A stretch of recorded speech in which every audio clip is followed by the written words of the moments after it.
Okay, healthy relationship அப்படின்னா என்ன? Healthy ரிலேஷன்ஷிப்னா த சேம் திங்.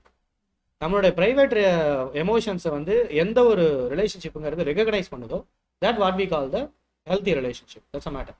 அப்படி பண்ணும்பொழுது ஆட்டோமேட்டிக்காக என்ன ஆகும் அப்படின்னா, நமக்கு அந்த ரிலேஷன்ஷிப் பற்றி நம்ம கண்டுக்கவே தேவையில்லைங்கிற அளவுக்கு ஆகிடும். ஸோ அதை பற்றி நம்ம ஒரே பண்ண தேவையில்லை, நம்ம வேறு ஏதாவது விஷயங்களை பற்றி பார்க்கலாம், நம்மளோட லைஃப்பில் வேறு என்ன முன்னேறலாம், என்ன பண்ணலாங்கிற அளவுக்கு பார்க்கலாம். அப்படிங்கிற மாதிரி அதை பற்றி நம்ம அந்த ரிலேஷன்ஷிப்பை பற்றி நம்ம மறந்துடுவோம் கிட்டத்தட்ட. அந்த அளவுக்கு அது ரொம்ப அழகாக ஒரு ஒரு ரொம்ப பேலன்ஸ்டான ஒரு பாண்டிங்கில் வந்து போயிட்டு இருக்கும். That what we call the healthy relationship. Okay, ஒரு ஒரு ஹஸ்பண்டோ இல்லை ஒரு ஒய்ஃபோ யாராவது ஒருத்தர் வந்து நம்ம கில்ட்டுக்குள்ள உள்குழல் கொண்டு வராங்க, அது ஏன்? இந்த கில் கான்சியஸ் அவங்கள வந்து அவங்க உருவாக்க வைக்கிறாங்க அப்படின்னாலே உங்களை வந்து ஒரு கம்ஃபர்ட்டாக இருக்கக்கூடாதுன்னு அவங்க நினைக்கிறாங்கன்னு. கான்சியஸாவோ ஒரு அன்கான்சியஸாவோ அவங்களுடைய எமோஷனே அப்படிதான் இருக்கு. ஏன்னா நீங்கள் கம்ஃபர்ட்டாக இருக்கிறனால, நீங்கள் கம்ஃபர்ட்டாக இருந்தீங்கனாலே நீங்கள் ரொம்ப தைரியமாக இருக்கீங்க. தைரியமாக இருந்தீங்கனாலே நீங்கள் ஏதாவது எனக்கு ஆப்போசிட்டான விஷயங்கள் நீங்கள் யோசிப்பீங்க அப்படிங்கிற ஒரு பயத்தின் அடிப்படையில் தான் அவங்களை எப்பயுமே கில்ட்டாக வச்சிருக்கிறாங்க.